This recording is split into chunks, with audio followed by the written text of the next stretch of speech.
안녕하세요. 역사를 사랑하는 박사입니다. 오늘은 오키나와 역사에 대해서 한번 알아보겠습니다.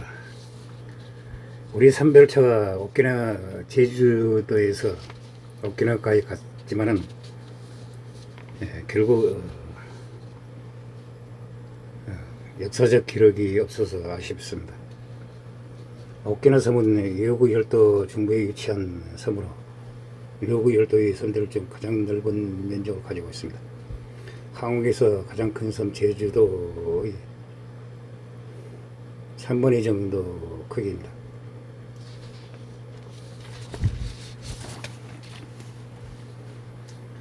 일본에서의 본섬인 홋카이도, 호윤수, 시코쿠, 규슈 세 개 섬을 제외하면 가장 큰 섬이라고 합니다. 미국 왕국 유산이나 독특한 문화 등이 남아있고 예해도 아열대 지역의 자연풍경 등 볼거리가 많습니다.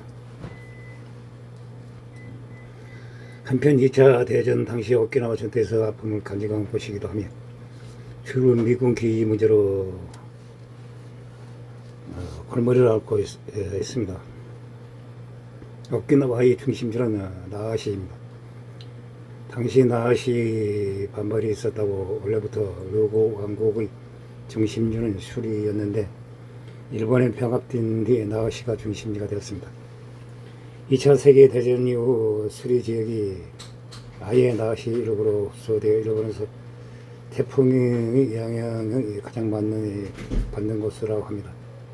1년 중 동아시아에서 발생해 북상하는 태풍의 절반 이상은 오키나와를 지나고 있습니다. 사실상 한국 제주도와 비슷합니다. 인간이 살아온 역사는 깁니다. 이곳이 원산지 저거 껍데기 장신구가 한국의 김해, 대성동, 고봉골에서 출토되어 고대부터 가야 등 한반도와 교역이 이루어졌다고 증명되고 있습니다. 이후로도 오랫동안 신사, 선사였대 수준에서 남았고 본격적으로 농경 고대국가는 한반도에서 삼국시대가 지나서 11세기가 되어서야 시작되었습니다. 이 시대부터 오키나와 특유에서 산성들이 생기기 시작했습니다. 구스코 시대라고 합니다. 오키나와는 의외로 고려 연결점이 있습니다. 원나라 침공 때 삼별초들이 강화도, 진도, 제주도를 차례로 밀려나면서 마지막으로 1273년 제주도 함락 당시 살아남은 소수의 삼별초가 오키나와 섬에 정착했을 것이라고 생각되고 있습니다. 2009년 2월 한국중세사연구회 신문에서 공유대 교수의 발표에 의하면 실제로 ryōgu 왕국 유적에서 고려의 기와나 연화, 수막체 등이 출토되었습니다. 그러나 오키나와에 정착했을지 모르는 고려 삼별초들은 ryōgu 사회에 동화돼 현재는 정체성이 남아있지 않습니다. 1609년에도 막부 시절에 사스마반이 ryōgu를 침공해 일본 측에 유리한 역정을 맺고 군원을 물리쳤습니다. 일본 측 기록으로는 이때 ryōgu를 사스마반이 복수하고 12만 석을 얻은 것으로 기록되었습니다. ryōgu 왕국 측 기록에 따르면 이를 기유예란이라고 명명한 한편 ryōgu의 독자성은 이후에도 유지되었습니다. 어쨌든 이때부터 ryōgu 왕국은 전국 조공 일본에서 중일 양국의 영향하에 놓이게 되었습니다. 오키나와 북쪽의 ryōgu 열도는 사스마반에서 사실상 한량되었습니다. 1879년에 일본이 ryōgu 왕국을 합병하면서 일본 영토가 되었습니다. 지리적으로는 북중 남북이 셋으로 나뉘며 삼산시대의 세 왕국의 영역과 일치합니다. 둘로 나눈다면 중부와 남부를 합치고 이시카와 지에부를 기준으로 남부로만 나누기도 합니다. 오키나와에 있는 북부지역은 구니가미 또는 얀마루라고 부르며 오키나와에서 자연이 가장 잘 보존되어 있습니다. 하지만 지형의 험해 인구는 적습니다. 이시키와 지역 이남의 중부지역은 나카가미 남부지역은 시마지리라고 하며 섬 인구의 상당수가 살고 있습니다. 일제시대 때 일본이 패전한 후 오키나와는 27년도간 미국 통치를 받았습니다. 이 영향으로 현재도 가나다 제18 항공단 후덴마 36 해병 비행단이 있습니다. 미군이 오키나와성 각지에 배치되어 있으며 주민 대부분은 원주민은 외국인과 본토의 일본인 야마토 민족이며 그 외 소수 백인계 미국인 화교 태평양의 폴리네시아인 마크로네시아인으로 구성되었습니다. 또한 누구인들은 일본 본토 사람들 야마토 민족과 따로 그원들은 독자적인 문화를 가지고 있습니다. 오키나와는 일본 본토에서 찾아보기 힘든 특이한 성씨들이 있습니다. 흔히 성씨로는 히가, 긴조, 다마키, 시마, 부쿠로 등이 있고 간, 아가리처럼 특이한 성씨가 있습니다. 사이다와 같은 본토의 성씨들은 보기 드물다고 합니다. 그렇다고 단정 지을 수는 없지만 일본 흔히 알려진 오키나와인들의 이미지는 일대지방 느낌이 이국적인 분위기를 밝고 활기차고 생활력이 강해 보인다는 모습으로 정화할 수 있습니다. 일본 정차 오키나와인은 높은 확률로 갈색 피부를 지닌 것으로 묘사되어 왔습니다. 실제로는 외관상으로는 그렇게까지 큰 차이를 보이지 않고 오키나와인들이 이런 선입견을 싫어하기 때문에 이런 점은 타파되어 가고 있습니다. 오키나와는 노인들이 많은 곳으로도 알려져 있습니다. 오키나와의 노인들은 전통 오키나와 요리를 고집하고 과식하지 않으면 충분한 활동량을 유지하며 건강을 지키고 있습니다. 이런 면과 대체적으로 청년들의 건강은 심각합니다. 미국 계제를 통해 스팸, 패스트푸드, 스테이크 등이 지역 문화에 유입되었습니다. 일본 본토와는 달리 자가용이 교통에서 차지하는 비중이 높습니다. 오키나와는 일본 내 비만율 1위입니다. 성인병에 걸려 일찍 젊은이들이 사망하고 장년층이 또 일찍 죽습니다. 일본부터 끝에서 그리성 1000km 떨어져 있는 오키나와 섬 인구수는 최대 도시인 나하시를 중심으로 10여 개의 지자체가 묶여 도시권을 이루고 있습니다. 1도구 12의 인구 절대 다수가 이 섬에 몰려 살고 있습니다. 이는 이곳의 누구 12에서 면적이 가장 크고 나하시 도시권 인구가 130명이 넘어서는 유일한 지역입니다. 특히 나하시를 중심으로 하는 오키나와 섬 중남부의 지역을 도시권을 묶고 보면 인구 120만 명 2019년 통계 면적 478평방킬로미터로 웬만한 점령지 정도 C급이 됩니다. 쉽게 설명하자면 소규모의 군단 예의 면적에서 대도시급 인구라고 하면 이해가 갑니다. 오키나와 현 문서에서 다루는 대로 오키나와 현은 주위를 미국 문제가 심각합니다. 일본 내 주위를 미국이 75%가 오키나와 현에 있으며 그 절대 다수는 오키나와 현 중에서도 오키나와 섬에 몰려 있어 섬 면적의 15%를 차지하고 있습니다. 오키나와 섬은 북위 26도대 위치에 있어 생각보다 위도가 낮습니다. 위도상으로는 부진고 부진성보다 북쪽에 위치한 오키나와 섬은 온난 습한 기후에다가 아열대 기후, 긴 여름 날씨로 인해 1년 내내 따뜻한 기후를 자랑하기 때문에 커피, 바나나, 파인애플, 파파야, 멜론, 망고, 사탕수수, 코코넛 등도 재배되고 있습니다. 4월부터 10월까지 물놀이를 즐길 수 있는 해수욕이 가능합니다. 이 때문에 세계 각국 관광객들이 많이 찾아오며 직행 농선도 많습니다. 특히 6월에서 8월 사이에는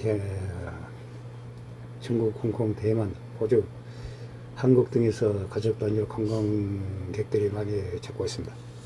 기온은 최고 33도에서 최저 9도입니다. 오키나와는 섬이기 때문에 바다바람의 영향으로 겨울이 의외로 쌀쌀합니다. 연년 가장 추운 시기인 12월 1일 경에는 현지 사람도 외출할 때 후드티, 가디건을 입거나 점퍼를 입고 합니다. 현지 기온은 매우 추운 날이라도 한국에서 경량 파카를 가져가는 정도로 대응할 수 있습니다. 그러나 1월에도 날씨에 따라 덥게 느껴질 수 있습니다. 만약 이를테면 오키나와를 방문할 예정이라면 긴 팔과 반팔 모두 챙기는 것이 좋습니다. 그의 기후 자체가 따뜻한 편이라 현재는 그 기후에 적응해 있기 때문에 든든하게 입고 있습니다. 이걸로 현지인 타지인을 대략 구별할 수 있습니다. 바람이 심하고 해가 나지 않아서 쌀쌀하게 느껴질 뿐이지 온도는 겨울이라도 10도 이상은 보장됩니다. 기후 자체가 그렇게 춥지 않기 때문에 건물 설계가 냉각을 위주로 설계되므로 겨울에는 우풍이 심해서 실내라도 상당히 쌀쌀한 편입니다. 눈은 거의 볼 수 없습니다. 기상 관측이 시작된 이후 두 번 눈이 내렸습니다. 2016년 1월 5시에 진눈깨비가 내렸습니다. 눈이 내린 2016년 1월 24일에는 오키나와성 기온이 영상 6.1도까지 내려왔습니다. 좋은 날씨를 오키나와에서 즐기려면 상당한 운이 따라야 합니다. 섬이기 때문에 일기예보로는 대응이 안 될 만큼 기후가 급변합니다. 일주일 사이로 어떤 영향은 강풍에 비가 흩날리는 초겨울 날씨를 만나고 어떤 영향은 따뜻한 날씨에 수영을 즐길 수 있습니다. 사실 영강수량이 2000ml를 훨씬 넘기고 그게 또 고르게 와서 이는 어쩔 수가 없습니다. 일본 본토보다 여름의 폭 자체가 넓기 때문에 기온만 따지면 6월 8월 한여름은 너무 덥고 5월이나 11월 정도 기분이 나쁘지 않을 정도로 따뜻한 날씨에 돌아다니고 해수욕이나 스쿠버 다이빙을 하기에도 좋습니다. 그런데 5월은 정관자선이 통과하는 시기고 11월은 태풍 시즌입니다. 한국보다 훨씬 태풍이 자주 오는 태풍처럼 목적 건물은 무너지고 차가 굴러다니고 바람이 셉니다. 대신 그만큼 태풍에 적응되어 있어 오키나와의 사람들의 복구 속도는 언제 태풍이 왔냐는 식으로 빨리 복구합니다. 지금 날씨가 평균적으로 그러고 좋은 시즌에도 여차하면 일정이 나가는 불복 리스크가 큽니다. 겨울에도 한국보다 날씨가 좋다 보니 국내 프로야구 등에 스프링 캠프 장소로 쓰고 있는 단골 지역이기도 합니다. 훈련 장소로 자주 사용되면서 탄탄한 인프라를 갖추고 있습니다. 한국과 가까운 위치도 플러스 요소이지만 2019년은 비가 자주 내려 큰 불편을 겪었습니다. 대만으로 전지 훈련을 간 롯데의 승리라는 평가가 대부분으로 훈련 장소를 다양해 한다는 목소리가 있습니다. 하지만 미국 호주까지 가기에는 큰 돈이 들고 중국으로 가기에는 일본과 비교해서 뒤떨어진 부분이 있습니다. 오키나와 섬의 나가시 공항의 국제공항으로 누구 12의 주요 교통중심지로서 지역 물리에서 역할이 점점 커지고 있습니다. 전 일본 공수는 2009년 공항의 화물 허브를 개설하여 일본과 다른 아시아 국가 간의 야간 화물 서비스를 제공하였습니다. 오키나와는 제주도처럼 사방이 바다로 고립되어 있습니다. 가고시마나 후쿠오카 일본 본토로 이동하려 할 때 반드시 비행기랑 배를 타야만 합니다. 당연히 비행기 이용이 많은데 가장 가까운 본토인 가고시마도 여객선은 하루 이상이 걸립니다. 일본 본토의 대한민국, 중국, 대만, 홍콩 등을 커버하고 있습니다. 한국에서는 대한항공의 서울, 인천, 오키나와를 아시아나항공의 진에어와 제주항공의 서울, 인천, 부산, 김해, 오키나와, 나를 운항하고 있습니다. 서울 티웨이 항공, 예스타 항공, 피지 항공이 서울, 인천, 오키나와 각 노선을 운영하고 있습니다. 2012년에 해외 관광객 수가 많아져 새 국제 건물을 신축하여 2014년 2월 17일부터 영업 개시 게다가 국내선 건물도 확장 공사 시작하였습니다. 티웨이 항공 단독으로 대구 나하 노선을 개항하였습니다. 나하항도 있으면 여객선은 국내선으로 도쿄, 오사카, 가고시마 등 노선이 있으며 연안 여객선의 경우 토마리 부대에 개항하고 있습니다. 정의 국제 여객선 가공에 대만으로 가는 노선이 있었지만 현재는 없습니다. 비정기적으로 중국, 러시아, 대한민국, 한국, 대만 등을 오가는 로얄 캐리비안 크루즈선이 니아시 크루즈 터미널에 기항하고 있습니다.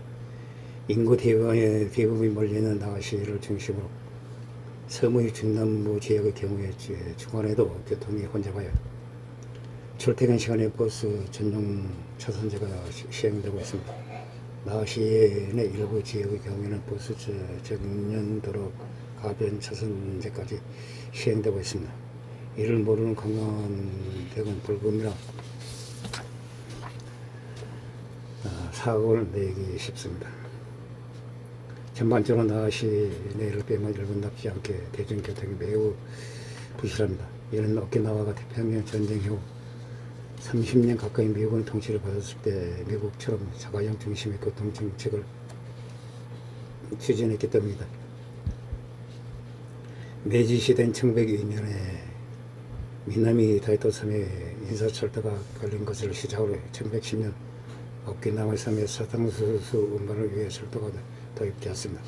이후 1914년 다이소 3년에 오키나와 전기 궤도가 현대 최초로 전차를 운영하기 시작했습니다. 같은 해 15년은 사탕수수 운반을 위해 철도를 확장한 오키나와 인차 궤도 등에 개입했고 한 달 후에 오키나와 현장 철도가 경변철도 양업을 시작했습니다. 이후 이토 마차기 궤도가 개업하면서 오키나와 철도계가 최전성기를 맞이하게 됩니다. 서구 시대가 되자 버스의 발달을 하고 오키나와 전기 궤도와 이토 마차 궤도가 개업하고 오키나와 현장 철도, 오키나와 궤도, 오키나와 마차 궤도는 살아남았지만 결국 전쟁 덕에 영업을 중단하게 되었습니다. 오키나와 현장 철도의 연하바루역이 복원되면서 경편 연하바루역 역사 전시철학관으로 개장했으나 오키나와 가는 철도들은 시간 나면 나시내와도 가까운 편입니다. 일본 330번 국도의 나시내 정 구간이 오키나와 현장 철도 연하바루선과 가데나선의 부지를 따라 가면 됩니다. 이상 오키나와 섬에 대해서 한번 알아봤습니다. 우리 선별차가 오키나와 섬까지 갔습니다만은 거기서 제기를 못하고 결국은 흔적이 사라졌습니다. 매우 아쉬운 대목입니다. 이상 이야기를 마치고자 합니다. 항시 보장합니다. 양해 부탁드립니다. 감사합니다.